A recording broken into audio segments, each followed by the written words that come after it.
शिवसेनेचे आमदार माऊली आबा कटके यांनी गुरुवार दिनांक 12 जून 2025 रोजी आढावा बैठक घेत शिरूर नगर परिषदेच्या अंतर्गत सुरू असलेल्या कामांची माहिती घेतली।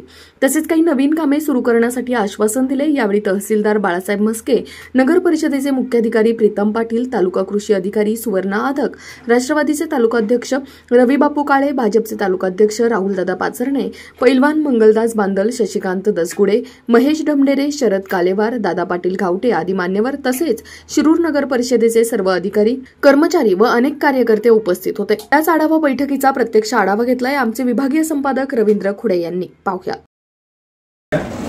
किती शेतकऱ्यांचं किती हेक्टर जागा, किती काय परिस्थिती आहे, किती पंचनामे झाले, किती राहिलेत आणि काय परिस्थिती आहे त्याच्यावर सगळा आढावा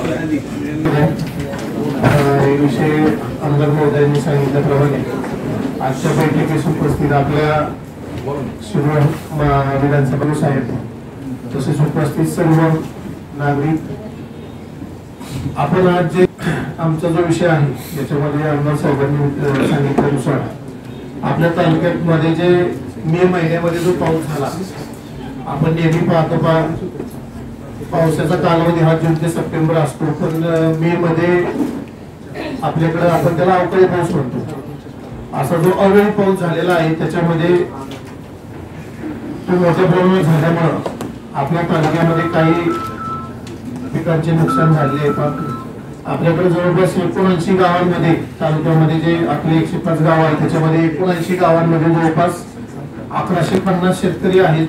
त्यांचे 453 हेक्टरचं जे बागायती पिकं आहेत त्याच्यामध्ये कांदा आहे, काही ठिकाणी ऊस आहे, काही ठिकाणी भुईमूग आहे, अशा प्रकारे नुकसान झाले। काही ठिकाणी फळबाग आहे तर फळबागाचं काही नुकसान झाले, त्याचे पंचनामे आपण सगळे पूर्ण केलेले आहेत, त्याची याद्या तयार करायचं काम चालू आहे। शासनाकडे जवळपास आपण 88 लाखाची मागणी करतोय, त्याचं आम्ही सगळं काढले आणि ती मागणी करून सर्व जे शेतकरी आहेत बाधित शेतकरी त्यांची यादी बनवून आपण ती पोर्टलला अपलोड केल्यानंतर शासनाचा अनुदान प्राप्त होता संबंधित शेतकऱ्यांना ते देण्यात येईल। त्याच्यात आपल्याकडे जवळपास 1150 शेतकरी आहेत, त्यांना नुकसानग्रस्त जे शेतकरी आहेत त्यांना शासनाचा अनुदान प्राप्त होताच आपण त्याच्यामध्ये ते अनुदान देण्यात येईल। पंचनामे किती झाले, किती राहिले? पंचनामे पूर्ण झाले, त्याची यादी पण तयार झाली।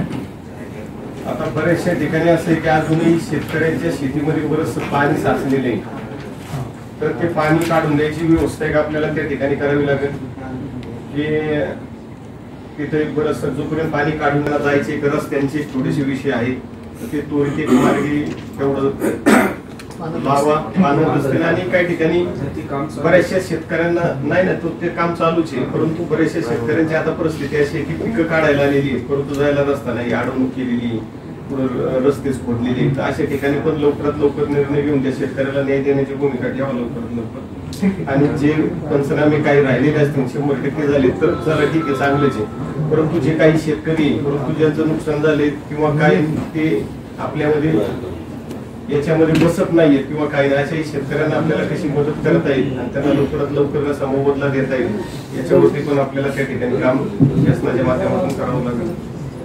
त्याप्रमाणे त्याच्यामध्ये आपण भूकंप विभागाचा संपर्क केलेला आहे, ते पण आता आपण घेतले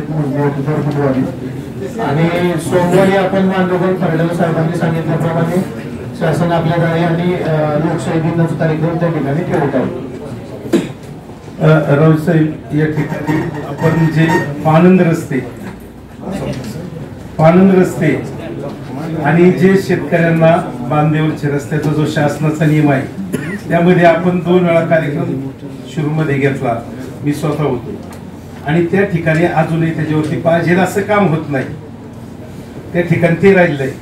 कांद्याचे पंचनामे कृषी अधिकाऱ्यांकडून काही झालेले, पण काही सर्व शेतकऱ्यांना हे लगेच ताबडतोब माहीत होतं असं नाही, तर त्या ठिकाणी नवगाव मध्ये आताही काही पंचनामे राहिलेले, थोडं लवकर पाठवलं मॅडम कृषी अधिकारी तर आपल्याला त्या ठिकाणी बऱ्यापैकी पाहता येतं। सर्व शेतकऱ्यांपैकी अजून राहिलेले हिनामगाव मधला एक विषय असा आहे की हिनामगाव मध्ये 3 रस्ते शेती सोडून रस्ते आहेत नकाशामध्ये आणि ते पूर्वीचे आहेत, इनामगाव चिमडा, इनामगाव मांडोगण, इनामगाव प्रमाणे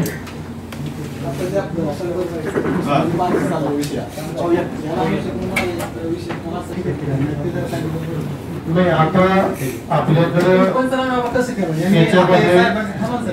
तुम्ही सगळा आढावा इथे घेऊन बसलेला आहात. त्या गावामध्ये जर तलाठी नसेल, त्या बीटला जर तुमचा सर्कल नसेल, तुम्ही पंचनामे कशी घेतली ते जरा आम्हाला कळलं पाहिजे. नाही, याच्यामध्ये आपल्याकडे ज्या ठिकाणी तलाठी नव्हते बदले आजारामध्ये त्या ठिकाणी कृषी सहाय्यक आहेत किंवा ग्रामसेवक आहेत, यांच्या मार्फत आपण त्या ठिकाणी पंचनामे करून घेतले. कृषी सहाय्यकांना पण अधिकार आहेत, त्याच्यामध्ये तिघांच्या संयुक्त पंचनामे असतात. असं कुठली तक्रार राहिलेली आता आपल्याकडे का पंचनामे करायला शिल्लक राहिले असं ते सांगा, आपण त्या ठिकाणी करून घेऊ. आणि आपल्याकडे जे 11 तलाठी होते, 11 तलाठी बदलून गेले आपल्याकडनं, आपल्याला 7 तलाठी आले, आपण अतिरिक्त 4 दिले. आता ऐका ना,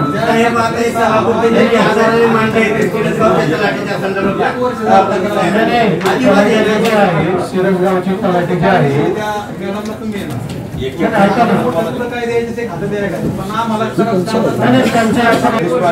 कारण काय ग्रामस्थांची जर एवढे दिवस झाले मागणी आहे आणि तक्रारी आहे आणि त्याच्यामध्ये आपण काय केलंय, त्यांचे जे अर्ज आहे ते पाठवले त्यांना आपण 4 दुसऱ्या देऊन टाकल्या त्यांना, त्याच्यामुळे त्यांच्यासोबत तुम्ही आता काय केलं आठवड्यात आम्हाला माहित नाही.